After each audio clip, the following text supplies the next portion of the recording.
Usain bolt কে ছিল? একজন olympiad বা অ্যাথলেট ছিল।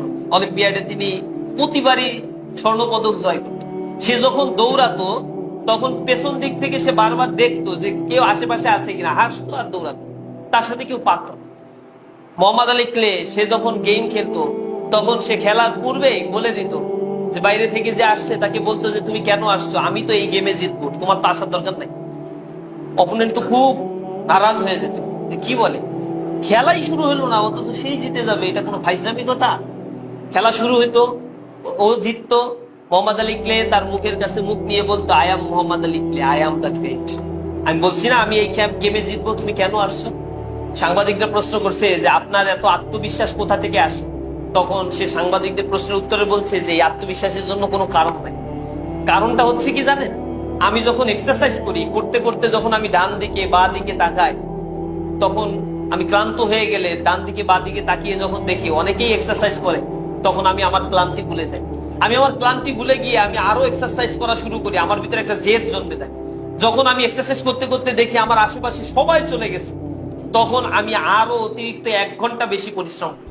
আমার জীবনে সফলতার পেছনে যদি কোনো কারণ থেকে থাকে, সেই কারণটাই হচ্ছে আমি অন্যের তুলনায় একটু বেশি অধ্যাবসায়ী। আর এই বেশি অধ্যাবসায়ী হওয়ার কারণেই আমি আমার জীবনে সফলতা অর্জন করতে পেরেছি। জীবনে চলতে গেলে তোমাকে এই অধ্যাবসায়ীটা হওয়াটা খুব জরুরি। এখন তোমার সাথে তো সবার কাছে বই খাতা সমান, এইচএসসির বই সরকার তো সবার জন্য সেম করে দিয়েছে না? নাকি তোমার জন্য এ প্লাস প্রাপ্তর জন্য এই সেট বই, ক সেট, এ গ্রেড যারা খ সেট, হইতে পারে। তো এটা তোমাদের ধারণা হইতে পারে যে আমাদের এলাকায় শিক্ষামন্ত্রী উনি মনে হয় এই সুযোগ সুবিধা আমাদের জন্য দিতে পারে না। এইখানে সব ছাত্রের জন্য একই ধরনের বই খাতা তৈরি করা হয়েছে। এই একই ধরনের বই বাংলাদেশে সবাই পড়বে, সব শিক্ষা বোর্ডে একই ধরনের বই। নোট যা তৈরি করা হয়, নোট সংস্থা যা তৈরি করে, প্রকাশনা সংস্থাগুলো সবার জন্য একই নোট তৈরি করে। তাহলে কেন এই ডিসপারশনটা হচ্ছে? মনে রাখবা, সুযোগ সুবিধা সবার জন্য সমান, কিন্তু পার্থক্য সৃষ্টি করে শুধু আমাদের মধ্যে আচরণগুলো। কে কি আচরণটা আমরা প্লে করছি, কে অবসর সময়ে ঘুমাচ্ছি না কাজে লাগাচ্ছি, আর কে কতটুকু কি করছি, এইটাই তোমার আমার মধ্যে পার্থক্য সৃষ্টি করে।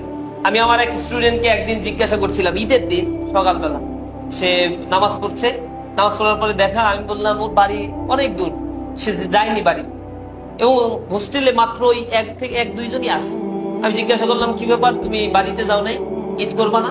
বাড়িতে গিয়ে বলছে না স্যার, আদি ক্লাসে বলছিলেন না এইবার ঈদটা যদি একটু স্যাক্রিফাইস করা যায় তাহলে ভবিষ্যতে অনেক ঈদ ভালো করতে পারো। আমিও বাসায় বলে দিয়েছি এইবার ঈদটা আমার জন্য আমি স্যাক্রিফাইস করলাম, সামনের ঈদগুলো তোমাদের সাথে অনেক ভালোভাবে কাটাবো, কারণ আমাকে করতে হবে। আর সে বলছে স্যার এখন তো সবাই বাড়ি চলে গেছে, বাড়ি যেতে 1 দিন, আসতে 1 দিন, 2 দিন, আর মাঝখানে সে থাকছে আরো 3 দিন, সব মিলে 5 দিনের একটা গ্যাপ। এই 5 দিনে আমি অন্তত 50 ঘন্টা পড়তে পারবো নিরবিচ্ছিন্ন ভাবে। এই 50 ঘন্টা পরে ওদের সাথে কিছু আগায় যাবে ইনশাআল্লাহ। দ্বিতীয়ত সে বলছে, আমি বললাম যে খাবা কি? বলছে খাওয়ার টেনশন নাই স্যার, আলু ভর্তা দিয়ে রাখছি আর ভাত রান্না করবো, এখানে রাইস কুকার আছে, চলে যাবে। ঈদের দিনও আলু ভর্তা ভাত দিয়ে চালায় নেওয়ার জন্য সে মন স্থির করে ফেলেছে।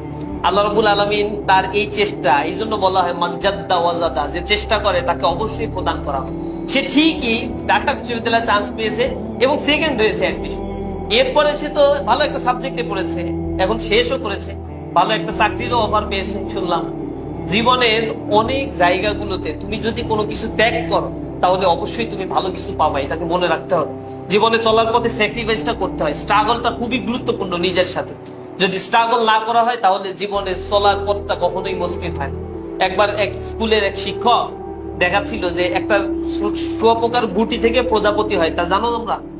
শুঁয়াপোকার ছোট্ট ছোট্ট গুটি থেকে প্রজাপতির জন্ম হয়। তো এক শিক্ষক একবার শুঁয়াপোকার একটা গুটি নিয়ে এসে ক্লাসের সামনে রাখলো, ছাত্রদেরকে এক্সপেরিমেন্ট করে দেখাবে, বিজ্ঞানের ছাত্রদের। এখন বলছে শিক্ষক যে দেখো এটা থেকে কিভাবে একটা প্রজাপতির জন্ম হয়, প্র্যাকটিক্যাল ক্লাস। বসে আছে, শিক্ষকের হঠাৎ খুব ক্লান্তি লাগলো, সে চা খেতে চলে গেছে, বলছে তোরা একটু খেয়াল কর। তো ছাত্ররাও বসে আছে, কিছুক্ষণ পরে দেখছে যে ওই গুটি থেকে আস্তে আস্তে কোনো একটা পোকা বের হওয়ার জন্য চেষ্টা করছে। এখন একটা ছাত্রের খুব দয়া পরবেশ হলো যে এই গুটি থেকে এই পোকাটা বের হতে খুব কষ্ট হচ্ছে, তাহলে আমি একটু সহযোগিতা করি। তখন একটা কলমের নিপ নিয়ে এসে এই গুটির উপরে একটা ধাক্কা দেওয়ার সাথে সাথে গুটিটা ফেটে গেল, ভিতর থেকে ওই প্রজাপতির ওই বাচ্চাটা বের হয়ে আসে। বের হয়ে সে এই টেবিলের উপরে কিছুক্ষণ নাড়ানাড়ি করে মৃত্যুবরণ করে। শিক্ষক এসে দেখে এটা ও মরা অবস্থায় আছে, ছাত্ররা চুপচাপ বসে আছে। তখন জিজ্ঞাসা করছে শিক্ষক যে এই অবস্থা হইলো কেন? ছাত্রদের মধ্যে একজন বলছে যে স্যার, এইখান থেকে ওই এই প্রজাপতির গুটিটা বের হওয়ার জন্য, প্রজাপতির বাচ্চাটা বের হওয়ার জন্য অনেক চেষ্টা করছিল, বের হতে পারছিল না। তো আমাদের মধ্যে একজনের খুব দয়া হলো, সে কলমের নিপ দিয়ে একটু আঘাত করে ওকে সহযোগিতা করলো বের হওয়ার জন্য, কিন্তু কি দুর্ভাগা, এই জায়গায় লাফায় পড়ে গেল। তখন শিক্ষক তাকে বললো যে এইটাই তোমরা সবচেয়ে ভুল করেছো। এই পৃথিবীতে আসার জন্য ওই যে ছোট্ট গুটি থেকে বের হতে গিয়ে তাকে যে সংগ্রামে অবতীর্ণ হতে হতো, এ কারণে সে তার শরীরের মধ্যে অ্যাডাপ্টেশন ক্যাপাসিটি ডেভেলপ করতে পারত। আর এই অ্যাডাপ্টেশন ক্যাপাসিটি ডেভেলপ করার মধ্য দিয়ে সে এই পৃথিবীতে বেঁচে থাকার শক্তি সঞ্চার করতে সক্ষম হতো। যেহেতু তুমি একে এই সহযোগিতা করেছো, এই জন্য পৃথিবীর আলো তার পক্ষে দেখা সম্ভব হয়। এই জন্য জীবনের তোমার চলতে পথে অনেক সংগ্রামের মুখোমুখি হতে হবে। দারিদ্রতা তোমাকে কষাঘাতের ভিতরে নিমজ্জিত করে ফেলে, তোমাকে তোমার পরিবার পেছনে টেনে ধরতে পারে, তোমাকে অর্থনৈতিক অবস্থা তোমাকে পেছনে টেনে ধরতে পারে, তোমার মানসিকতা, পারিপার্শ্বিকতা, বন্ধু বান্ধব, অনেক কিছু তোমার জন্য হিন্ড্রেন্স হতে পারে। কিন্তু এর মধ্য থেকে তুমি তোমার রাস্তাকে বাছাই করে সামনে চলবা কিনা, এই ডিসিশনটা অবশ্যই তোমাকে নিতে হবে। এজন্য এক অদম্য স্পৃহা, অনর মনোবল আমাদের মধ্যে দরকার। এই মনোবল থাকলে যে কোনো মানুষ তার জীবনে যে কোনো কিছুই করে ফেলতে পারে।